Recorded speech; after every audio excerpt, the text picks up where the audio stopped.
Relief Chief, and he's here to talk to you about the humanitarian situation in Ukraine, and then I will do the regular briefing, and Paulina will as well. Martin, please. Thank you. Thank you very much. Is that? That's on. Yeah, that's on. Yeah. Good. Thanks a lot. I have some sort of opening remarks as follows. So even before the recent events which have convulsed the world this week, there's been an 8-year-long conflict in eastern Ukraine, and that meant nearly 3 million people in eastern Ukraine already needed humanitarian assistance before the recent days across both sides of the contact line. And the UN and our humanitarian partners and the Red Cross movement have been responding to that need these many years.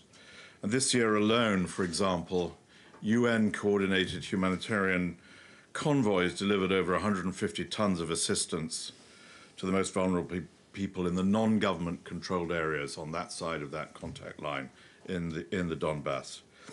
Women, children, elderly, people with disabilities, those living close to the contact line and in the non-government controlled areas are the most in need. I'm talking now about the events of the day.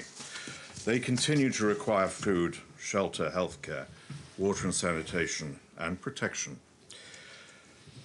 Like the Secretary General, of course, I'm extremely concerned about the impact of the ongoing escalation on civilians, everyday people, like us, like you and me. We, like you, are seeing reports of shelling on urban centers and other communities across Ukraine with unconfirmed as yet, reports of civilian casualties and damage to residential infrastructure. We're concerned about reports of population movement as men, women, and children are fleeing in search, safety, and protection. And I think it's fair to say that hundreds of thousands of people are on the move in Ukraine and out of Ukraine as we speak. I want to reiterate the statements made by the Secretary General that the UN and its humanitarian partners, all those people I have the fortune to work with, are committed to continue and indeed to expand our presence. We have not left, we are not leaving Ukraine. Obviously, our people there are bunkered down at the moment, but we're expanding our presence in Ukraine and scaling up efforts to help meet the needs of people affected across that country. And we have been doing this for some weeks. In the alarming phase of escalation, the safety and security of all our staff and their dependents is a top priority. We're currently facilitating the temporary relocation of non-essential UN staff and eligible family members within Ukraine for this purpose of their security and safety. There are no plans at the moment to relocate our staff outside the country, but we'll continue, obviously, to evaluate the developing security situation. We are bringing together our partners. We have set up an interagency operations center in Geneva, which is already in existence. I will be going there over the weekend. We will be launching an appeal which will bring together the needs for the region outside Ukraine under the leadership of UNHCR, High Commissioner Filippo Grandi, and the needs for people inside Ukraine. And we'll be putting that out within a few days, and we'll launch it indeed in Geneva, as is customary. Yesterday, the Secretary General announced a $20 million allocation from the UN Central Emergency Response Fund to scale up immediate response. And we need this because we're now beginning to realize that the scale of need in these very, very extraordinary circumstances is going to be of the highest. We're going to need to use cash for the delivery of assistance, and we're going to need to use that cash safely. We're looking, obviously, at the impact of sanctions on our operations, and we're doing this in coordination with the International Committee of the Red Cross. We're going to look to, and we've had calls with and meetings with we're going to look to the generosity of donors, of member states, of donors more generally, to mobilize the financial resources that we will be outlining in that appeal that will come through in a few days from now. And perhaps the most important point that I want to make is that we need the safe, unimpeded access and protection of our humanitarian workers and the deliveries that they will be doing, that they will be resuming as soon as the security allows it, to all areas of Ukraine affected by conflict. Our humanitarian response, as you know, is guided by 4 simple but profound principles: humanity, neutrality, operational independence, and impartiality. And I'd leave you with just one comment from my colleague and friend David Beasley, the executive director of the World Food Programme, who was telling us just this morning that 50% of the World Food Programme's wheat for the world's programme around the world comes from Ukraine. The fallout from Ukraine in terms of costs, in terms of wheat, in that example, is something that, that is spooling out before us, and we have yet to see where this will lead. Thank you very much. Thanks, Thank you, Stefan. Martin. Ibtisam?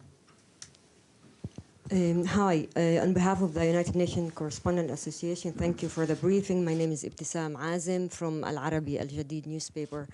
My question is first about the financial situation. How much money approximately we're talking about, and about the access and safety of your staff. Are you seeing any signs that worrying you? And could you please elaborate on the issue of the numbers? Like you said that probably are going to increase the numbers. If you could go more on that. Thank you very much. Shall I? Yes, great. The financial situation. Well, right now, as we speak, and I was talking to agencies in Geneva this morning, we're trying to put those numbers together for this appeal that we will come out. But it's going to be well north of $1 billion. It's going to be for a limited period, for a 3-month period. So we will see the numbers, the financial, the figures quite soon. As soon as we have a solid base for that, we'll put it out. Quickly going to your last question, and I'll come back to safety of staff, that this appeal, of course, will be launched very quickly. We need to get it out quickly. I had a meeting of the Interagency Standing Committee. That's the leaders of all humanitarian agencies, as you know, globally, yesterday, all of whom said we need to get that appeal out because we need to frame the nature of the need in Ukraine as subsequent to these events. We need it quick. But it's going to be based on projections, based on past experience, but based on projections. And I don't right now have a number of the people in need, which is going to be part of that. But I can tell you that even before this, we had 3 million people, as I said earlier, in need already in the Donbass. And we were anticipating further displacement up to another 1.8 million or more. But I would prefer not to be quoted on a figure for people in need for that appeal yet. It's being sorted out. Safety of staff, so far as I know, God forbid, but so far all our staff are safe, including those down in southeast in the Donbass area, both sides of the contact line, right in the heart of this hot war. We are relocating staff inside Kiev to places of safety and security. They, like all the citizens of that city this morning, spend a lot of time this morning in the shelters.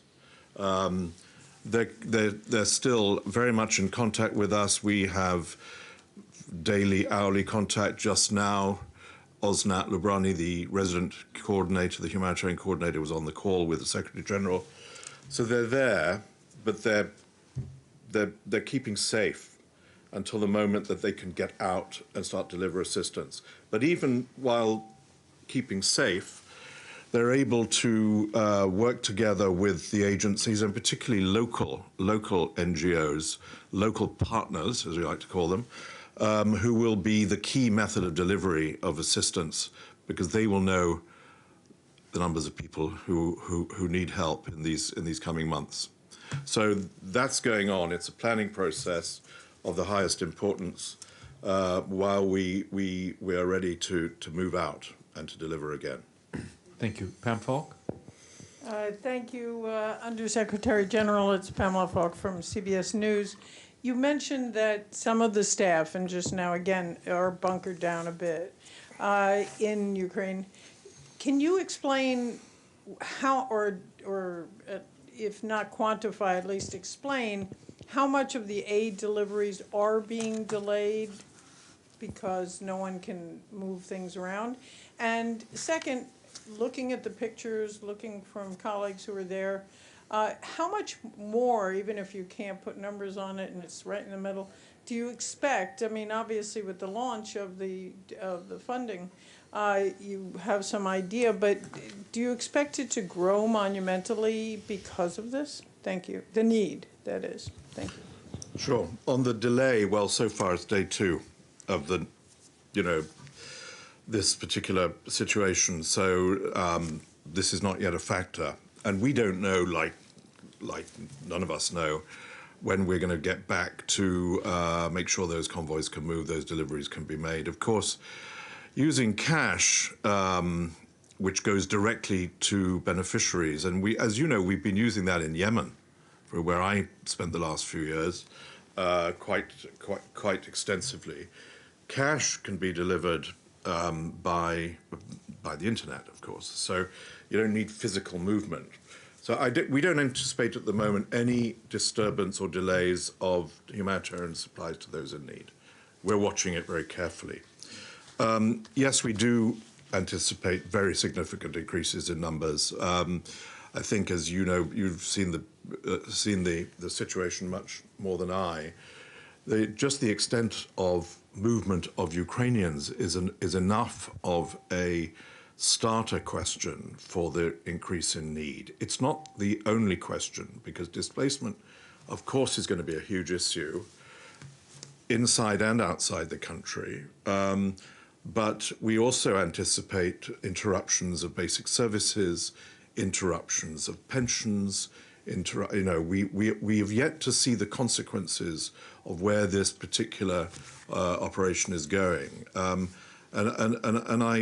I mentioned this also in the context of other conflicts and crises, where you, like we did in Afghanistan back in August, September, where you can see pretty clearly some of the outlines of where the situation is going to evolve, but you also do realize as the days and the weeks go by that there are some secondary consequences. And I think the wheat figure is one of those. I think we're going to see an increase in prices.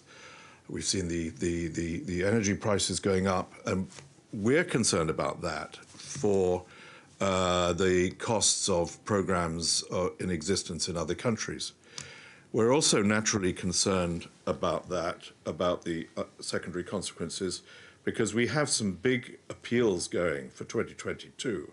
We're going to launch emergency appeals in March for both Yemen and Afghanistan. And we're going to ask donors to be generous. And as you can imagine, in calls that I've been in with some of those key donors, they already are worrying about the impact of what these needs, which are obviously incredibly important and a high priority, are going to have on others. We must not forget the others. We must not forget the world continues to exist and needs continue to be there, and we need to respond properly. Thank you. Benno, German Press Agency. Thank you. And the Secretary General Benno Schwinghammer with the German Press Agency. Benno, if you could just remove your mask when you ask the question. You talked about the hundreds of thousands of people on the move fleeing in Ukraine already. Can you share more of the knowledge you have about this? Where are these people going? How are they moving? And do you share the United States view of up to 5 million refugees in this conflict? That's a very good question for Filippo Grandi, as you can imagine. I'm not going to, but I do, because actually I don't know the answer to those questions, and I don't know how much we are going to see in terms of outflow to the neighbouring countries. UNHCR, under Filippo's leadership, is working with the agencies to develop an appeal for that, which will come out with ours we're working on inside Ukraine. It's anybody's guess, frankly, at the moment, to know whether the displacement, how much of the displacement is going to be outside and how much is going to be inside. Because the decisions that, of course, Ukrainian families are taking are decisions which we can't peer into as to whether to move or not. And I guess that's because they're still thinking that one through, and that depends on circumstances. So I'll tell Mr. Grandi of your question. Edie Lederer, Associated Press. Thank you very much, Mr. Griffiths. Edie, if you just take off your mask when you ask the question, it's easier to hear. Perfect.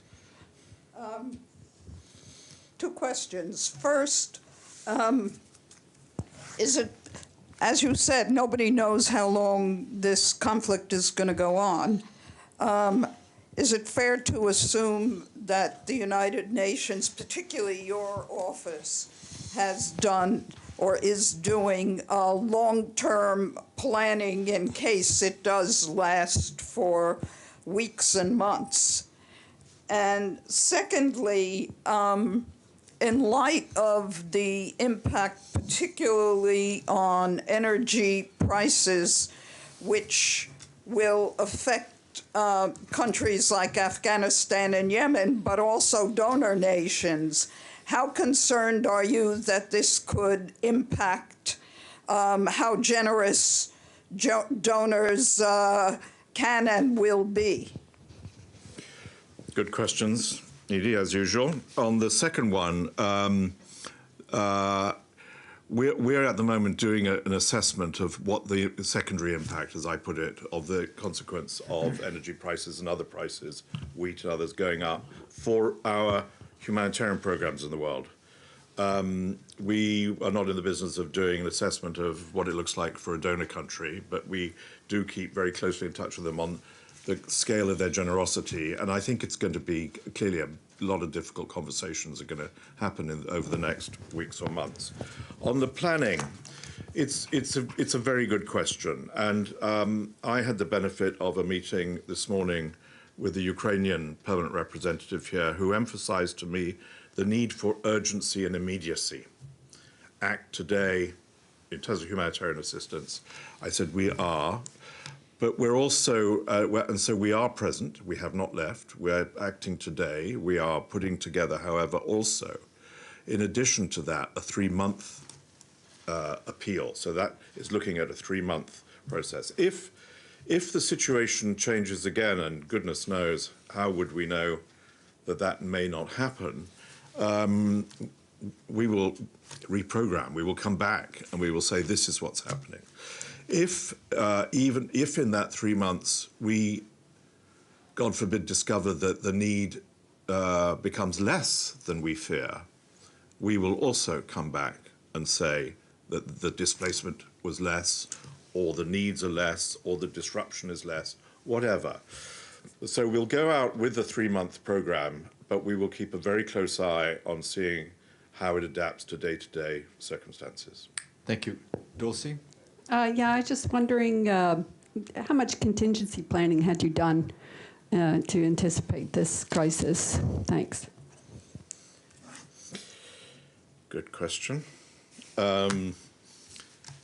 We have done quite a lot of contingency planning, but I've been 45 years dealing with conflicts all over the world, and I'm an older man for it, and I have never seen a situation like this in terms of the parameters of contingency planning. I've been involved in contingency planning in Iraq, in Cambodia, in Yemen, in Syria, in many, many different parts of the world, in very big programs in Afghanistan. Contingency planning for what might or might not happen in Ukraine was of the highest degree of uncertainty. So what we have been doing is imagining possible scenarios, obviously, but what we've also been doing is also looking into the ways to respond to whatever the needs, the level of needs may rise to. That's my reference to cash, for example. We have, with our friends in the agencies, World Food Programme and others, been standing up the logistical support for any operation. We have sent in, both OCHA, my own office, and agencies, sent in experienced staff into Ukraine. We have an experienced deputy humanitarian coordinator going in, hopefully tomorrow, by road. He was deployed a couple of days ago. He served in a similar role in Afghanistan back in the fall. So we built preparedness, but that's different from knowing the future and knowing what your plan looks like. And that's what we're doing right now, is looking at the plan. Thank you. We're going to take two questions from the screen. Abdelhamid and then Maggie. Abdelhamid. Thank you, Mr. Griffith. This is Abdelhamid Sayan from the Arabic daily Al-Quds Al-Arabi. Oh, yes, I'm sorry. I think this conflict will have an impact on the energy prices. News say that the gas prices went up 6 times and the oil prices went about 37%. That will have devastating effect on the poor countries. They might not meet their demands for their public, so that might be more miseries and more tragedies we would see in the next few months. Are you aware of these developments, and how are you going to deal with it, sir? Well, right now, we're focusing on Ukraine this week and next. And we're going to focus on Ukraine, where the crisis is at its highest. As I said earlier, we're looking into the possible consequences of economic shocks, energy prices increasing. I didn't give any figures on those rises, but we're looking into what that might do for our current existing humanitarian response plans for 2022. And as you know, that's already a $41 billion a year set of programs in various different countries.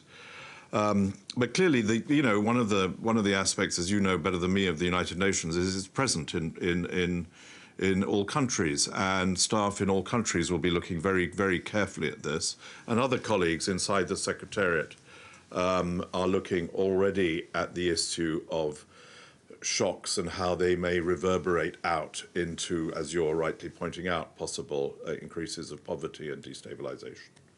Thank you. We'll take two more questions. Margaret and then Stefano. Maggie? Hi, Mr. Griffiths. Thanks so much for doing the briefing. If you could give us any more information on numbers of displaced and refugees. I know it's really, really fluid, but I've seen various numbers circulating in the press. So if you could sort of give us some sort of, other than I heard you say hundreds of thousands are on the move, but I just sort of want a number that we can all agree upon for now to kind of use in our reporting, basically. And if you could just talk to us a little about the logistics of what's involved in your aid response, because the country is on the move and multiple cities are under attack. And how do you, I mean, it seems a bit worse than some of the other situations you've been dealing with recently. Can you just give us, because it's very active at the moment, can you give us an idea of how, like, talk us through the logistics? And do you have any concerns about coordinating with the Russians after the problems you had with them in Syria and the deconfliction areas? Do you see them, are you afraid of any problems, really, working with them in Ukraine? Thanks. Yeah, I'm not going to be drawn on the numbers, and Filippo Grandi is really careful with us on this. I totally understand, Maggie, your need for one to pin that. But it's really too early to tell, and just it's so fluid that we don't want to. UNHCR doesn't want to give out numbers which then are either too risibly low or too alarmingly high. We know that there are outflows. I think as of some hours ago, there were 50,000 people who had gone into Poland and 20,000 into Moldova. I think those are UNHCR numbers, IOM numbers. But I'm afraid I'm going to not be very helpful to you on that. How to deliver? I mean, Ukraine is different, obviously, from Afghanistan, Somalia, and so forth. And in some ways, they may give us some advantages. Many of the people who are leaving, for example, fleeing now, are people who are going with resources to other places, who are not in immediate urgent need that you would see very differently in Yemen or Somalia, where I was supposed to be this week. The delivery of assistance to those in need, as I said earlier, are going to be partly to those who are displaced, but also partly those who remain in place but need help. And we'll be working, the method, to answer your question, is to work through local partners, the many local organizations, NGOs, faith-based organizations. That's why yesterday, when I had this interagency standing committee meeting, we had the big international NGO and national NGO networks present. They are the ones who know the people in their communities and know where the need will be highest and how to reach those people safely with money, if that's possible, and with goods in kind, if that's necessary. As you know, we deal with any and all authorities necessary for the protection and delivery of humanitarian assistance. And indeed, that includes, in this case, the Russian Federation. And I have had conversations myself this week with them. We will be needing to establish some kind of notification system to allow for the deliveries of assistance. And I'm assured, and I believe that we should be able to do that. But it's too early for us to. I mean, it's 2 days, right, or day and a half. It's too early for us to say exactly how we're going to deal with who at this point, because we don't know. Just like all of us don't know what may happen tomorrow. But we're ready, and the principle of humanitarian assistance, and the one that I have lived by myself for so many years, is to work with any and all people who can help for that safe and principled delivery of assistance. Thank you. Last question, Stefano Vaccara. Thank you very much, Mrs. Griffith. Stefano Vaccara, La Voce di New York. My interest is more, I mean, of course, relief is important, to give goods, to give food. But my question is about your role, the UN role at the moment in Ukraine as a witness of what's happening. I mean, is your personnel there, is it ready to tell the world what is saying if human rights are crushed? We have been watching now this morning videos where already you can see that. So are you giving instructions to your personnel to have also this role? And did you have contact with the Russians, and in this case also Ukrainian authority, about this role that the UN can have in this moment in Ukraine? I think what you're talking there is about human rights monitoring, not humanitarian. And my lane is humanitarian, not human rights. And I fiercely defend that line. It's important to keep us in our lane because we have different principles. But there are, I want to add, to answer your question, that there are human rights missions in Ukraine. They've been there for many years because of the conflict in the southeast. They remain there. I believe that I understand that the High Commissioner for Human Rights has issued a statement today of concern about certain arrests of protesters, if I understand it. So you can be damn sure that they will do their job under these circumstances as well. The humanitarians, my colleagues, we will also be clear when we see infringements of international humanitarian law, which is different. We'll also be clear in our advocacy, which includes direct contact to answer another part of your question, in our advocacy with all those who can help us get the aid to the people in need. And, you know, we do this all over the world, as you know. I mean, this is not new. This is a story that has been part of my life all these many years, and a story that's been the part of all our colleagues. So we're ready in Ukraine to do that, and we're ready to stand as witness to humanitarian issues and humanitarian needs. And that's why, if I may, just to round up, that's why I think launching this appeal is going to be an important moment of statement of possible need, and will answer some of the questions that you have about scale and numbers. And I hope that we'll be able to do that, launch that very early next week in Geneva. Thanks a lot. Great. Martin, thank you very much. I hope to see you soon again for further updates, but thank you for taking the time. Okay. And now I'll go on with the thank you. The rest of the world. Thanks a lot. Thank you. Cheers, Martin. Thank you.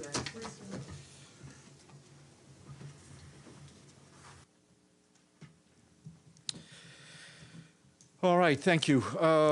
Secretary General will be traveling over the weekend. He will be going to Geneva, where on Monday he will deliver remarks at the opening of the 49th regular session of the Human Rights Council.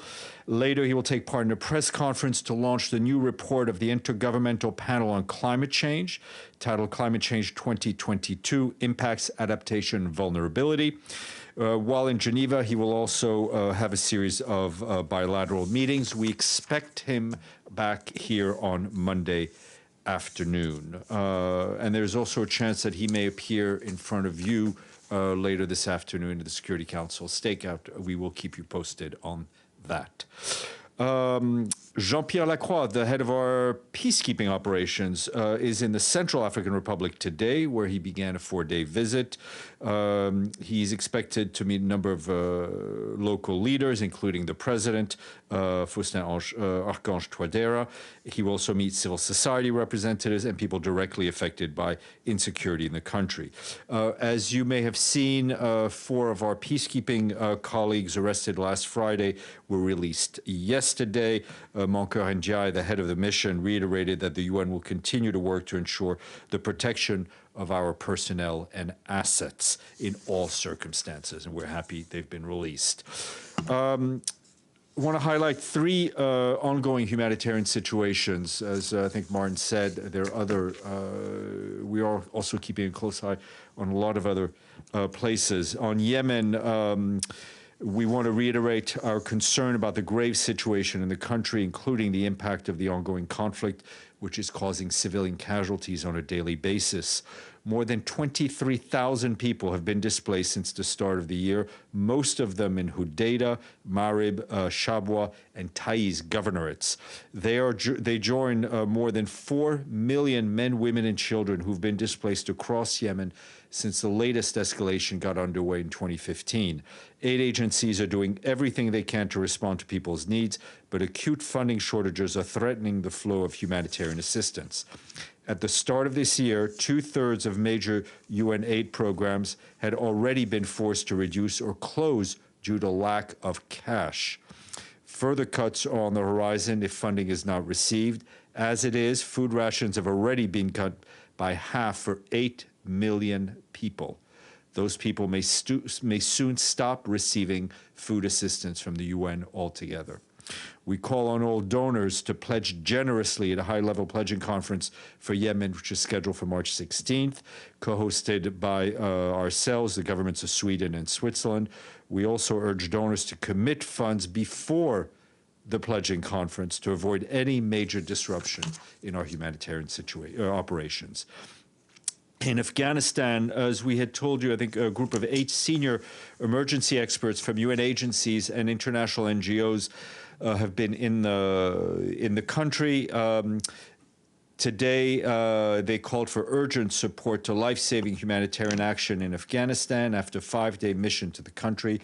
The emergency experts said they witnessed an enormity of human suffering in Afghanistan, but that they also saw humanitarian organizations able to scale up operations despite massive operational constraints, including the ongoing banking and liquidity crisis. According to our humanitarian colleagues, more than 24 million people, that represents 59% of the Afghan population, now require life-saving assistance in the country. That is a staggering 30% increase since 2021. The Afghan humanitarian response plan this year, which is our largest humanitarian appeal ever launched for a single country, calls for $4.44 billion to provide aid to over 22 million people. It's only 13% funded. And also on Afghanistan, a quick note to say that the head of UNICEF, Catherine Russell, just concluded a 3-day trip to the country. In the statement, Ms. Russell noted the streets of Kabul, scores of very young children dart in and out of traffic, chasing cars and asking for money. In a hospital in Kandahar, she saw emaciated babies lie motionless, two to a bed, too weak to even cry, amid a spike of cases of severe acute malnutrition. More on their press release. On Ethiopia, the conflict in the Afar region continues to develop displacement. The conflict in the Afar region continues to cause displacement, which worsens humanitarian needs. Regional authorities estimate that hundreds of thousands have been displaced by fighting in recent months, including some 200,000 people living in areas that are hard for humanitarian workers to reach. Humanitarian response is scaling up to accessible areas in Afar, but still remains far too insufficient. Assessments have been found priority needs for food, protection for children, and health. Humanitarian assistance also continues in Amhara region. More than 6.8 million people have received food assistance in the past 2 months, including over 230,000 that have been assisted by ourselves and NGO partners in the past week. Some areas near the boundary with Tigray, however, remain inaccessible for humanitarians. In the Tigray region itself, we, along with our humanitarian partners, are continuing to scale back operations due to lack of supplies, lack of fuel, lack of cash. No relief convoys have reached Tigray since mid-December, and we are now at the end of February. During the past week, we, along with our partners, have managed to airlift some 47 metric tons of medical supplies to Tigray, including antibiotics, medicines for malaria and diabetes.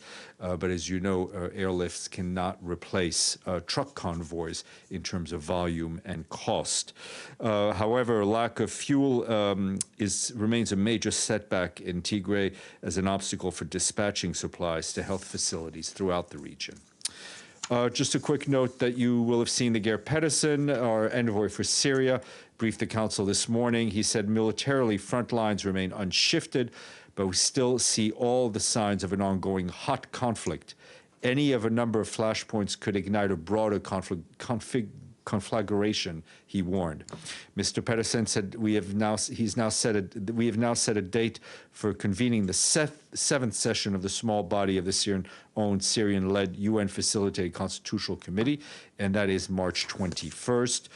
Joyce Msuya, the Assistant Secretary General for Humanitarian Affairs, also briefed the Security Council on the humanitarian situation in Syria. She said the world is failing the people of Syria. Syria now ranks as one of the world's 10 most food insecure countries, forcing families to pull children out of school or use child marriage as a coping strategy.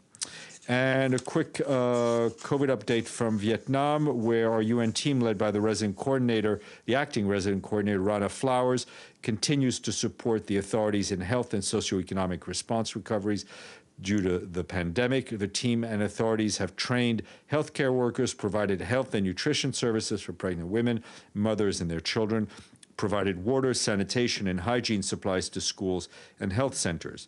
The team has also supported the economic recovery of women in micro and small enterprises.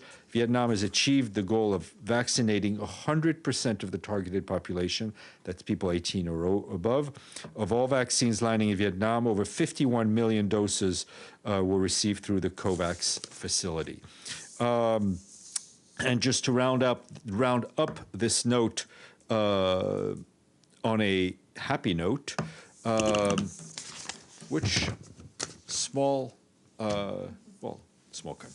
country small in size, with a very nice beachfront, has paid its budget dues in full. What continent? There's a lot. Monaco. 52. We thank our friends in Monaco for that payment. Edie. Thank you, Steph. A couple of follow-up questions. On Ukraine, has the Secretary General been speaking to any Russian or Ukrainian officials? And while he is in Geneva, do you expect him to hold any talks on the Russian invasion of I think we have to see who's in Geneva and what we are doing, what the program will be. The actual program will be once he gets there. So we will keep you updated on that. No, well, I think as Mr. Griffiths told you, he spoke to the Ukrainian ambassador. The Secretary General had been in touch with Ambassador Nebenzia, I think, a couple of days ago, but nothing new to report. And on Ethiopia, are all of those trucks still waiting to get into Tigray? Yeah, I mean, we haven't had a truck convoy since mid-December. Could you get us a number of how many trucks are waiting to get in? Will do. Thanks. Okay. Yes, Lenka. Thank you, Stefan. Follow-up, and just to confirm, the Secretary General spoke with Foreign Minister Lavrov on February 14, but has he spoken to Putin at all within the past months or something? He has not. And one more question, please. Would he like to go to Moscow, or has he requested the meeting? I think, excuse me, as he said, his good officers are available. All the parties involved know that. Benno and then Stefano. Thank you. Did the Secretary General lose trust in Russia after constantly lying about starting a war and then actually doing it? I think the Secretary,